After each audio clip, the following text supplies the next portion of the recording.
নাহমাদুহু ওয়া নুসাল্লি আলা রাসূলিহিল কারীম। সম্মানিত হাজিরিন, হজে আসওয়াদ বা কালো পাথর, যে পাথরখানা কাবা শরীফের মধ্যে আছে, যে পাথর প্রতি বছর হাজিরা লক্ষ লক্ষ হাজিরা যখন হজ করতে যায় এই পাথরখানার উপর চুম্বন করেন। এই পাথরখানা ইতিহাস, এই পাথরখানা কোত্থেকে এসেছে? হজে আসওয়াদ অর্থ কালো পাথর। কাবাগরের দক্ষিণ কোণে 3 ফুট উঁচু একটি পাথরের মেহরাব আছে। এরই মধ্যে বৃহস্পতি পাথরখানা সংরক্ষিত আছে। হাজিগণেরা যখন হজ করতে যায় এই পাথরের নিকট, এই পাথর থেকে শুরু করে 7 বার কাবার ঘর তওয়াফ করেন। প্রত্যেকবার এই পাথরটিকে তারা চুম্বন করে। হাদিস শরীফে বর্ণিত আছে,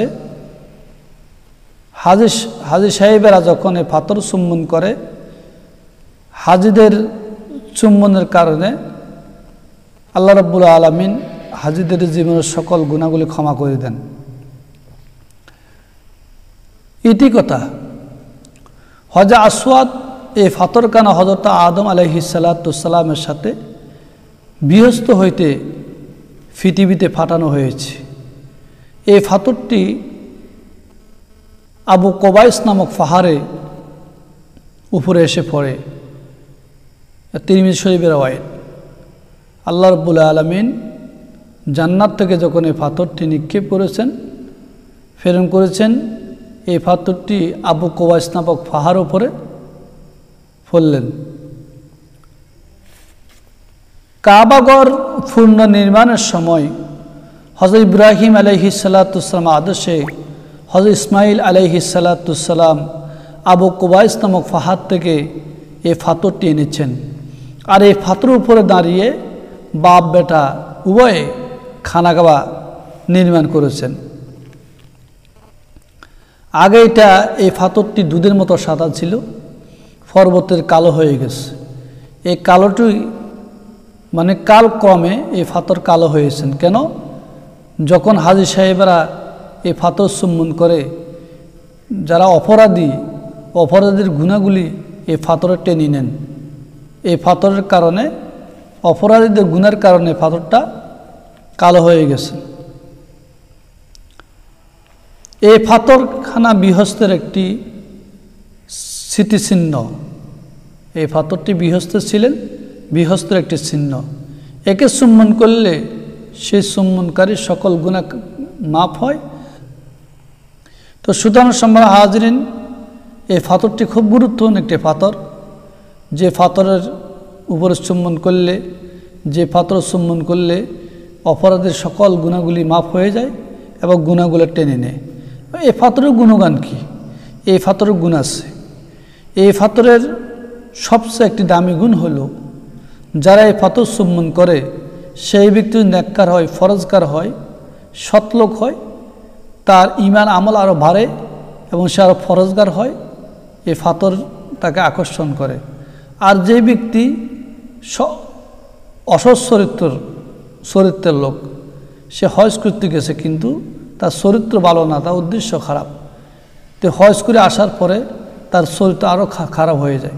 তো এই জন্য দেখবেন অনেক হাজিরা যখন হজ করে আসে, হজ করে আসার পরে সেই আরও পরিপূর্ণ কামেল হয়,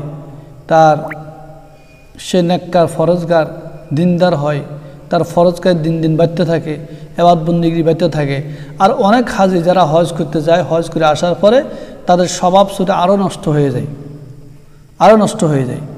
এই জন্য এই পাথরের একটি গুণ। মাকাম ইব্রাহিম কাকে বলা হয়? মাকাম ইব্রাহিম, এই পবিত্র স্থানটি দাঁড়িয়ে হযরত ইব্রাহিম আলাইহিস সালাতুস সালাম আর হযরত ইসমাইল আলাইহিস সালাতুস সালাম কাবাঘর পুণ্য তৈরি করেন। অর্থাৎ মাকাম ইব্রাহিম, অর্থাৎ পাথরের উপরে দাঁড়িয়ে হযরত ইব্রাহিম আলাইহিস সালাতুস সালাম এবং হযরত ইসমাইল আলাইহিস সালাতুস সালাম বাপ বেটা উভয়ে খানা কাবা তৈরি করেন। মাকাম ইব্রাহিম সম্পর্কে আল্লাহ তাআলা বলেন, ওয়াত্তাখিযু মিন মাকাম ইব্রাহিমা মুসাল্লা। এখানে 2 রাকাত নামাজ পড়া খুবই পুণ্যের কাজ। এটা দোয়া কবুল হওয়ার স্থান।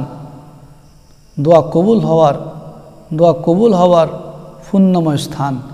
এই স্থানে দাঁড়িয়ে ইবাদত বন্দেগী করলে, দোয়া করলে আল্লাহ রাব্বুল আলামিন দোয়া কবুল করেন। এই পাথরখানা চুম্বন করলে আল্লাহ রাব্বুল আলামিন তার সকল গুনাহ ক্ষমা করে দেন। সম্মানিত হাজিরিন, খুব গুরুত্বপূর্ণ একটি বিষয়। এই পাথরটি খুবই দামি, এই জন্য এই পাথরে হাজিরা যখন হজ করতে যায়, এই পাথর চুম্বন করতে হয়। এই হজ আসদ চুম্বন করলে তার গুনাহ মাফ হয়। আমি তো বলছিলাম এই পাথরখানা বিহস্ত ছিল। বিহস্তের থেকে হযরত আদম আলাইহিস সালামের সাথে সাথে আল্লাহ রাব্বুল আলামিন দুনিয়াতে পাথর পাঠাইছেন। এই পাথরটা সর্বপ্রথম আবু কুবাইস নামক পাহাড়ের উপরে পড়েছেন। আর হযরত ইব্রাহিম আলাইহিস সালাম ইব্রাহিমের আদেশে হযরত ইসমাঈল আলাইহিস সালাম আবু কুবাইস নামক পাহাড় থেকে পাথরটা এনে ওই পাথরের উপর দাঁড়িয়ে তারা খানা কাবা নির্মাণ করেছেন। তো এই যে খানা কাবা তৈরি হওয়া বা খানা কাবা নির্মাণ করার সেই গুরুদায়িত্ব হযরত ইব্রাহিম আলাইহিস সালাম ছিল। আর ওনার ত্যাগের কারণে, ওনার পরিশ্রমের কারণে খানা কাবা তৈরি হয়েছে। এই জন্য ওই খানা কাবা আল্লাহ পাক কিয়ামত পর্যন্ত পৃথিবীতে বিদ্যমান রাখবেন। আর পৃথিবীতে লক্ষ লক্ষ হাজিরা প্রতি বছর হজ করে, খানা কাবা তওয়াফ করে, সাওমারা সাই করে, হজের সমস্ত রুকনিয়াতগুলো আদায় করে এবং তাদের গুনাহ মার্জনা করে নেবেন। তারা আল্লাহ পাকের সন্তুষ্টি অর্জন করবেন। আল্লাহ রাব্বুল আলামিন